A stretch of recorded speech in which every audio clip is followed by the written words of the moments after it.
The Day by Jeffrey Brock, in plain English. With one glance off the road, or even an extra drink, one day, 1 minute, 1 second could be the last. Most people go through life with one hand on the wheel.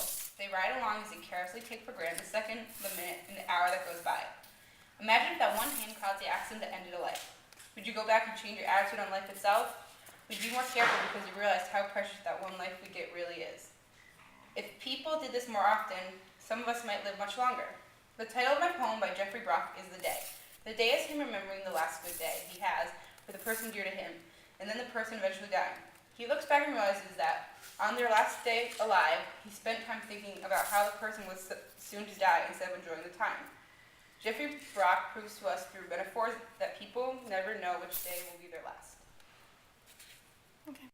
In Jeffrey Brock's poem, The Day, he spared his reader no sympathy as he ruthlessly reveals the truth to the purpose of humankind and how we treat our lives.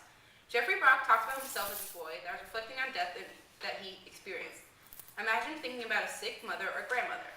However, Jeffrey Brock really never hints at the way the person died. He merely says that the plum let go of his stem, and that's the moment when his loved one takes their last breath. I think that the author purposely leaves out the information on whether this person died from a sickness or an accident so that the reader can connect to it more easily and figure out how it relates to them. I think that he used the same strategy with whoever died.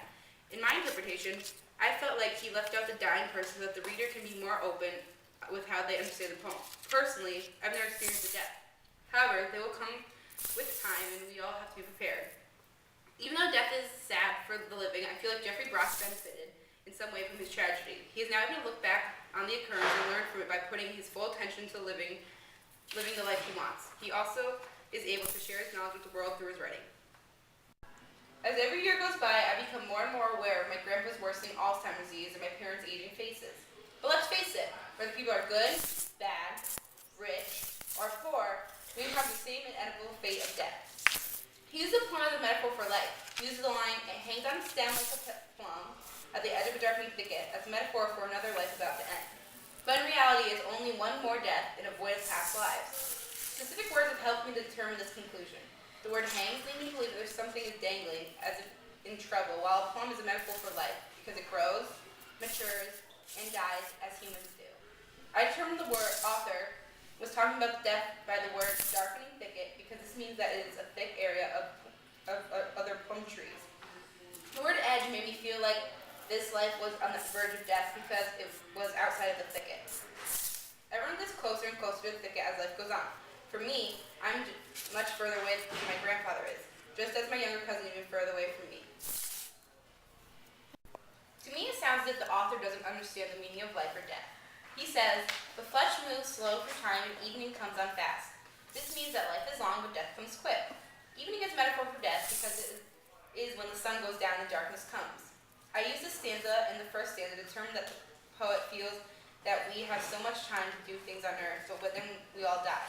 Jeffrey Brock feels like if we all live simply to bring other people joy, and then if we all die, what are we here for? These questions haunt him as he experiences death in his poem.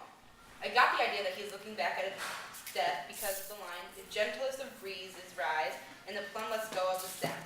This, to me, shows that fate brought death and perhaps ended this person's suffering.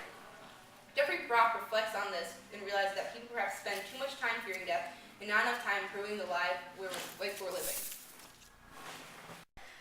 At the end of the poem, he realizes that he, too, is coming close to death and he must love life to the fullest.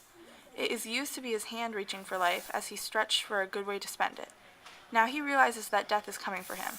I got that from the part that says, "And now it's my fingers ripening, and evening that's coming for them." He didn't realize how fast life went by, and he should have thought of it sooner. He noticed now that at every second of the day, people are getting closer to death. Therefore, he says that you have to be prepared for every day to be the last one. It seems ironic, really, how much most humans say that they love living life, but how easily they can forget to live it.